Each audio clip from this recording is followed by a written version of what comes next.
Bonjour, mon nom est Isabelle Gagnon. Bienvenue à Accès MRC. Cette semaine, je reçois Martin Voisine, qui est le directeur général de l'Office municipal d'habitation, Maria Chapdelaine. Bonjour, Martin. Bonjour, Isabelle. Ça va bien? Très bien, toi-même? Oui, très bien. Bon. On parle d'OMH, Oui. l'acronyme pour Office municipal d'habitation, que les gens connaissent davantage probablement que le nom au complet. On va démystifier un peu qu'est-ce que ça fait une OMH. On est probablement tous au courant que ça s'occupe de logement à prix abordable, mais quelle est sa mission? Oui, la mission d'un office municipal d'habitation, c'est d'offrir du logement abordable à des gens qui ont des moyens financiers habituellement un petit peu moindres. Présentement, en fait, je dois te dire que l'OMH Maria Chapdelaine c'est le fruit d'une fusion de 8 petits offices municipaux qui se sont réunis le 1er janvier 2019.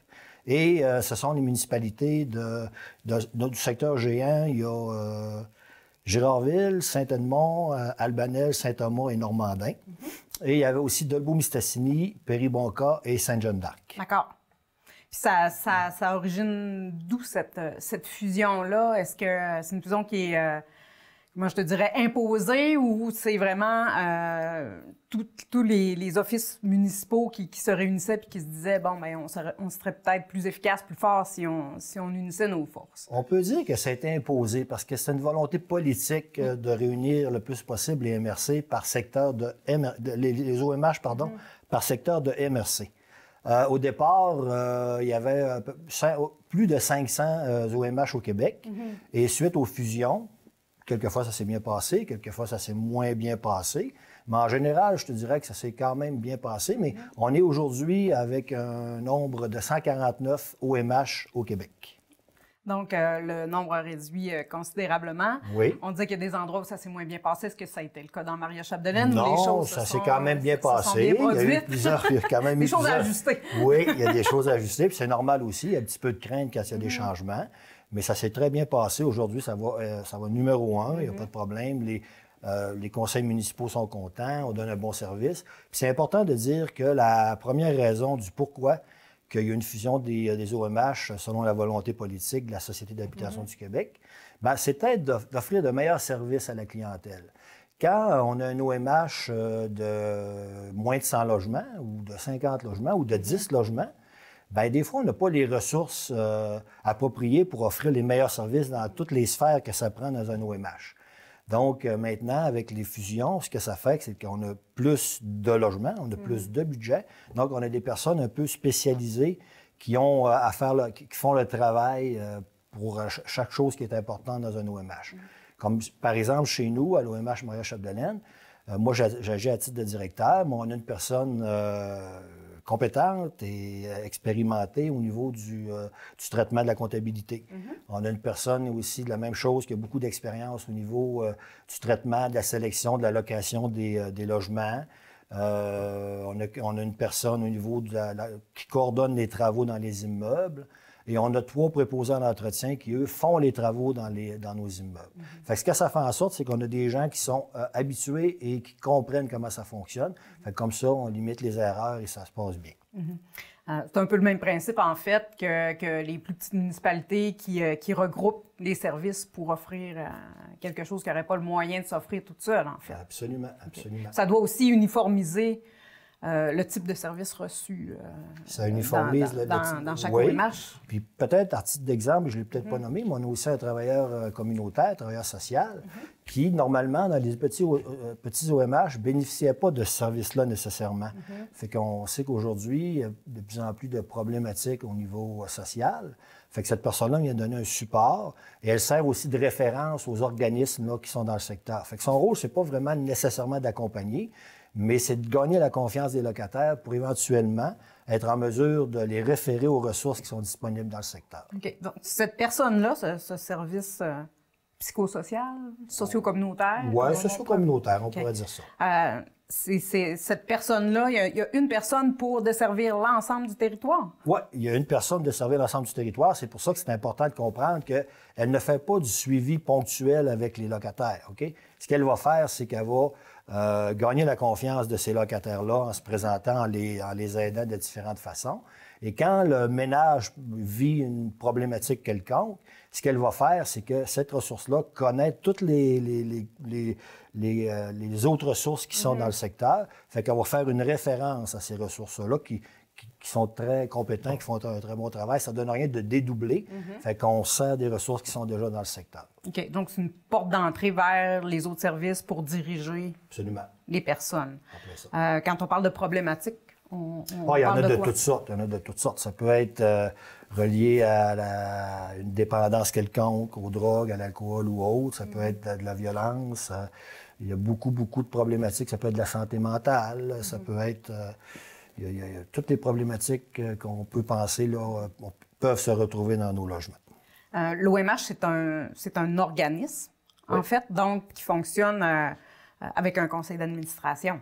Absolument. L'organisme, c'est un organisme à but non lucratif qui est chapeauté par un conseil d'administration. Chez nous, il est formé de 9 personnes qui sont essentiellement des représentants municipaux. Puis tu vas comprendre tout à l'heure pourquoi, parce qu'au niveau financier, les municipalités contribuent pour une partie de notre déficit d'exploitation. Il y a deux représentants du domaine socio-économique et 2 représentants des locataires qui sont nommés lors de l'Assemblée générale annuelle des locataires. Ça fait un conseil d'administration de 9 personnes. Et moi, je suis là comme 10e personne, comme secrétaire du conseil d'administration. OK.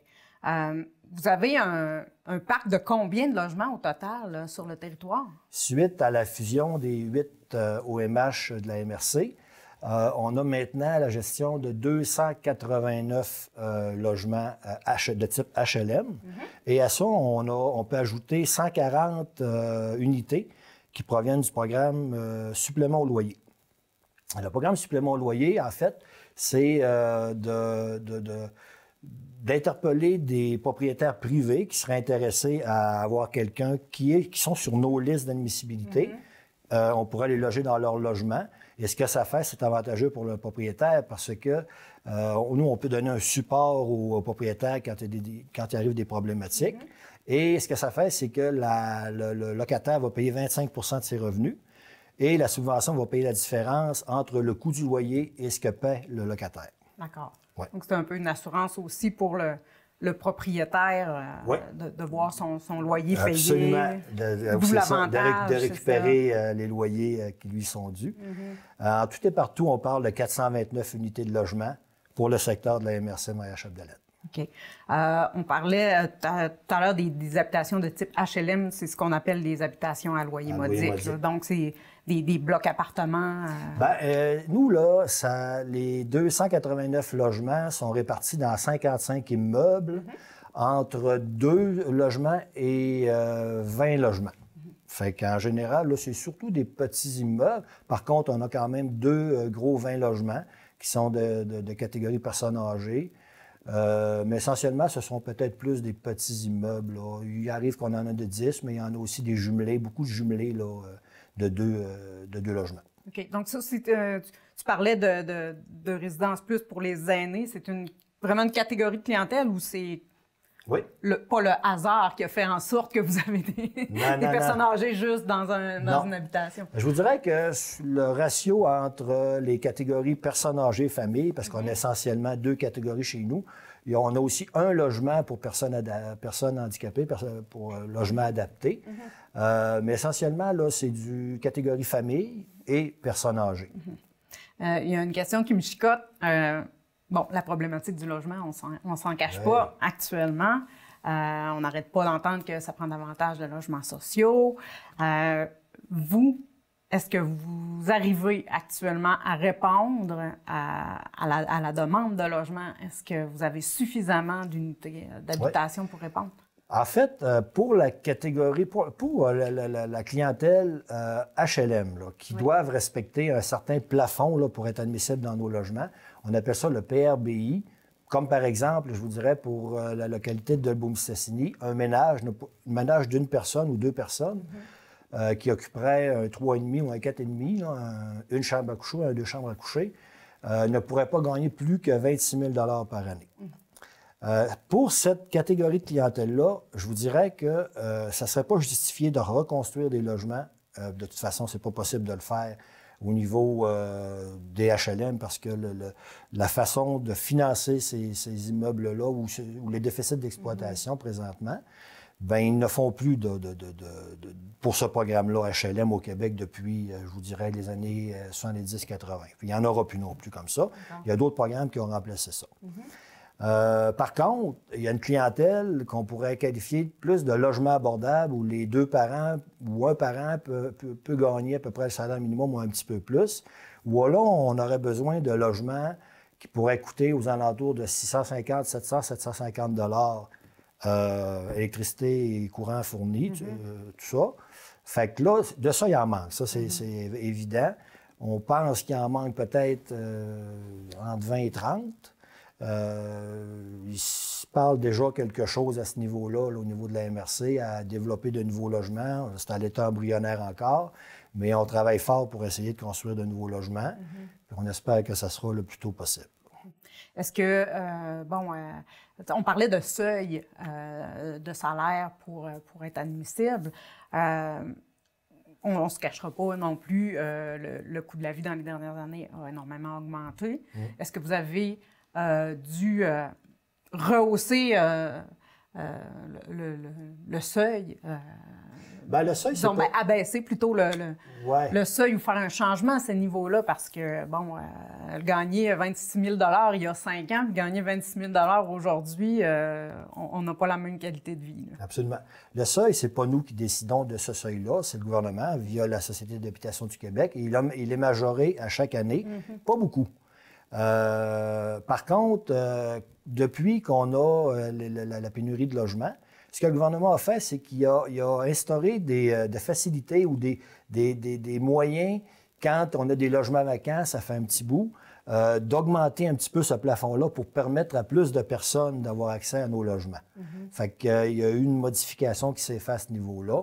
Mais de dire que les plafonds vont monter drastiquement à court terme, je ne le crois pas. Mais ce qui est le fun, c'est que le gouvernement a quand même fait des efforts dans ce sens-là pour permettre à des ménages qui gagneraient un petit peu plus que 26 000 de se qualifier pour obtenir un logement chez nous.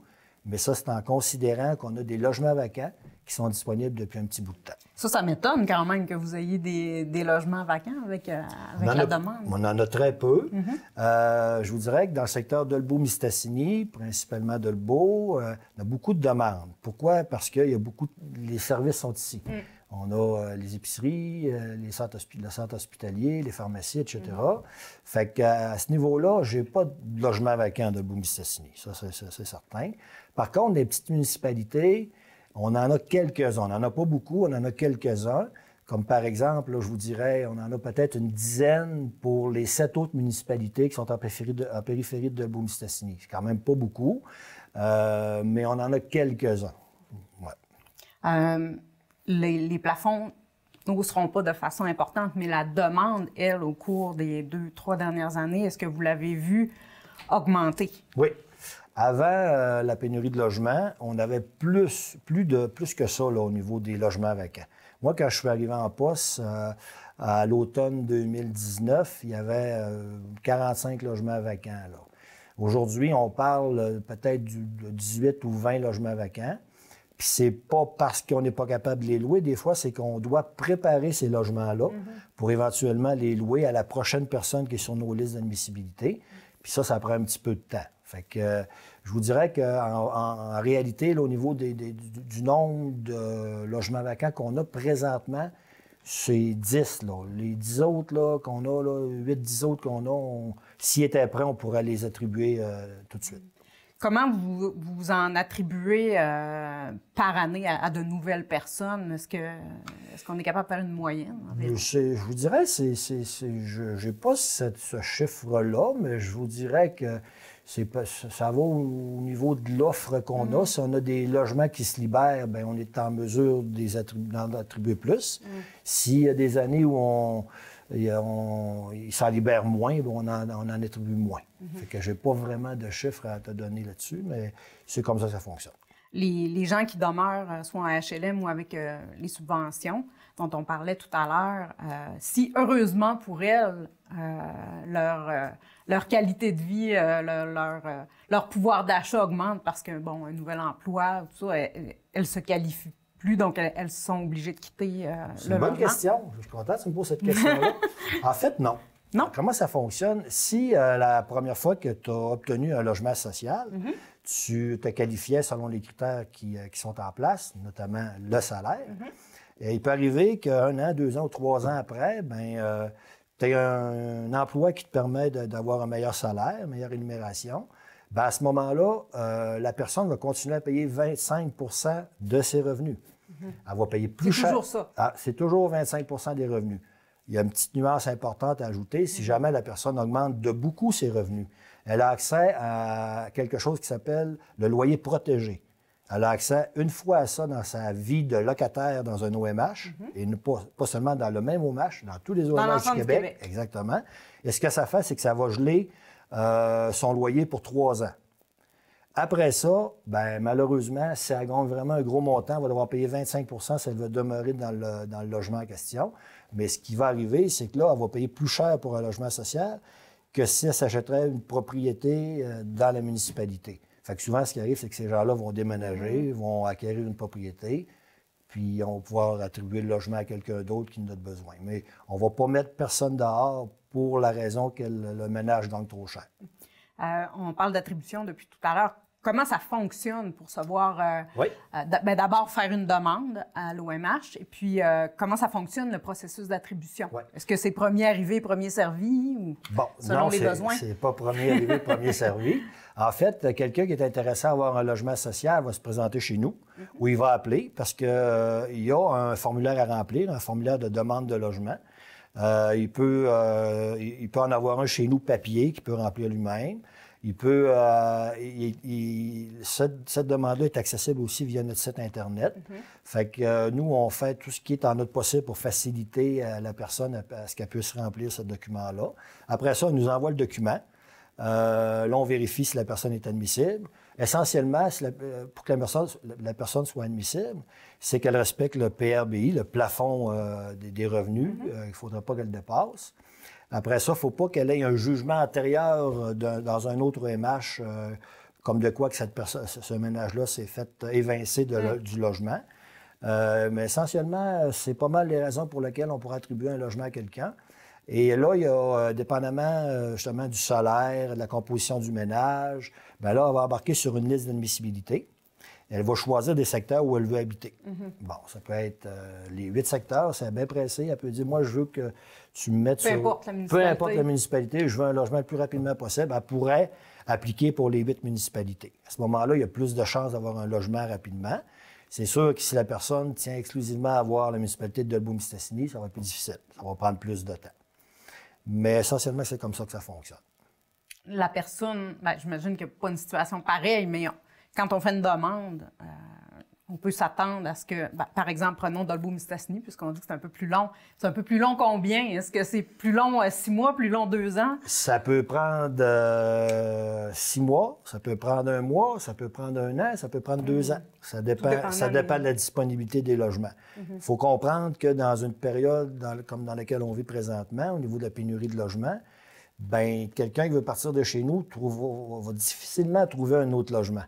Ça veut dire qu'elle va souvent demeurer chez nous plus longtemps. Fait que là, le temps est plus long avant d'avoir un autre logement chez nous. Puis il n'y a pas de limite d'années à pouvoir bénéficier des services de l'OMH? Non, il n'y a pas de limite d'années. On a des locataires qui sont là depuis 20, 25, 30 ans. Là, puis c'est comme ça que ça fonctionne. OK.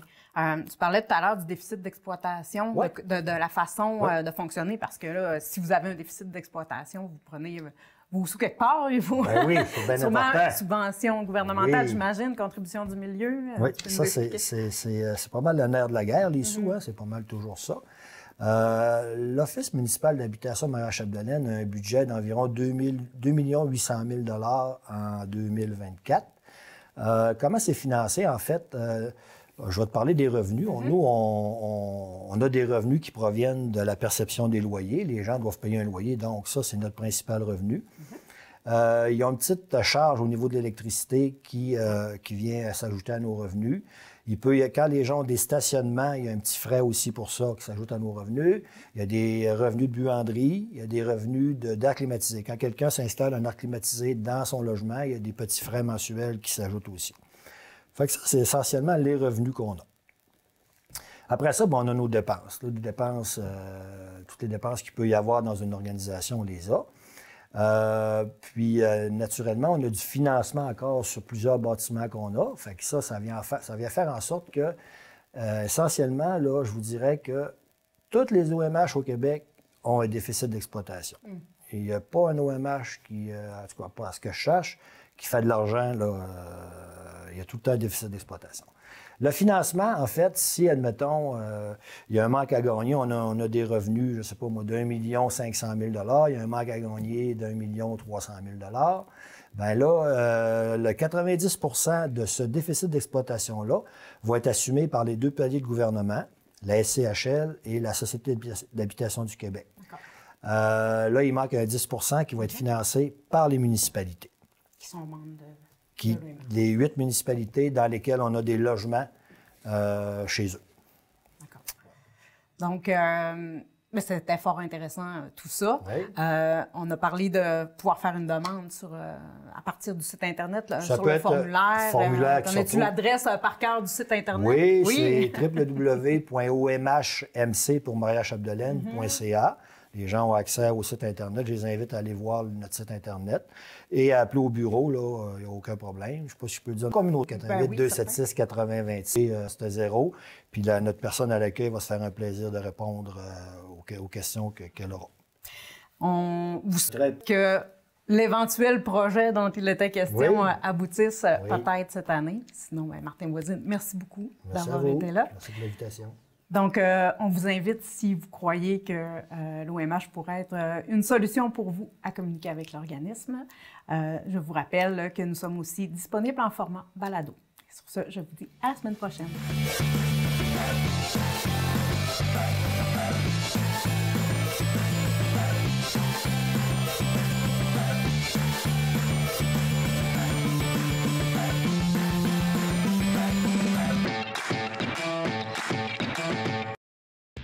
Enfin, c'est le retour du bol d'or d'improvisation. Ce tournoi d'improvisation, qui en est à sa 17e édition, est une compétition provinciale d'improvisation qui rejoint plusieurs équipes de joueurs talentueux en provenance d'un peu partout au Québec. Ne manquez pas les matchs de ce grand concours qui a lieu dans la somptueuse salle de spectacle des Jardins Maria-Chapdelaine à Dolbeau-Mistassini. Bon match! Bonjour, bienvenue au studio Chez Soi. Mon nom est Joanie Pronovo. Bonjour, mon nom est Véronique. Namasté, mon nom est Claudie. Aujourd'hui, je vais vous offrir une séance de yoga. 3, 4, et 4, 3, 2, marche en V. On repart ça. Maintenant, c'est parti, 30 lézards. Let's go. On fait le guerrier inversé.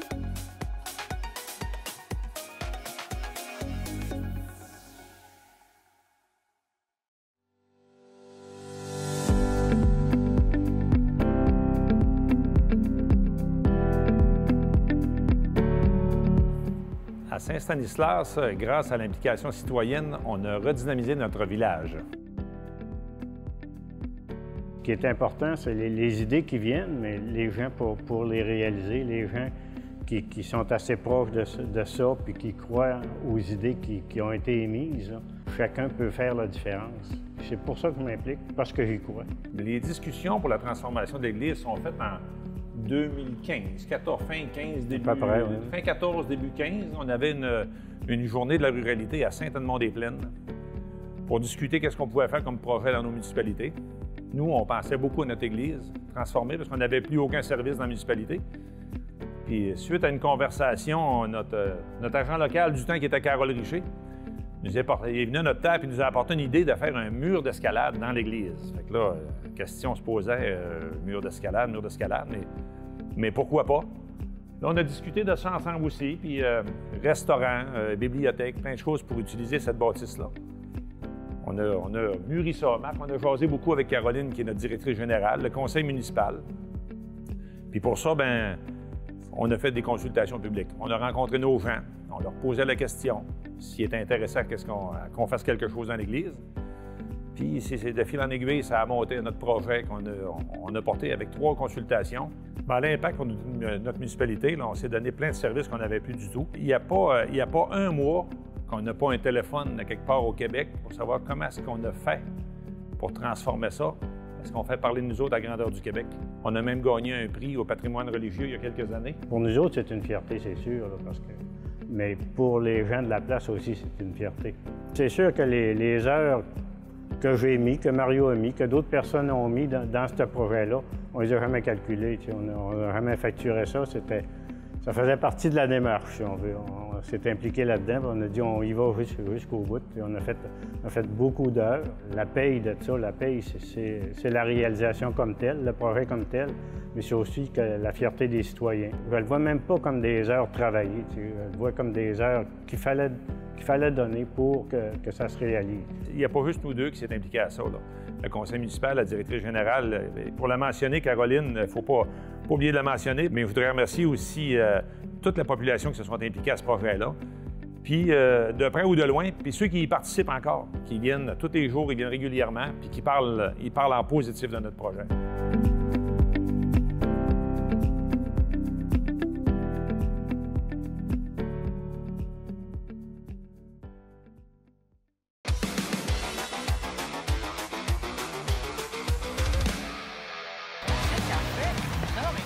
Voyons donc, vous n'avez pas peinturé le scooter? Non. Vous faites des graffitis? Ben moi aussi.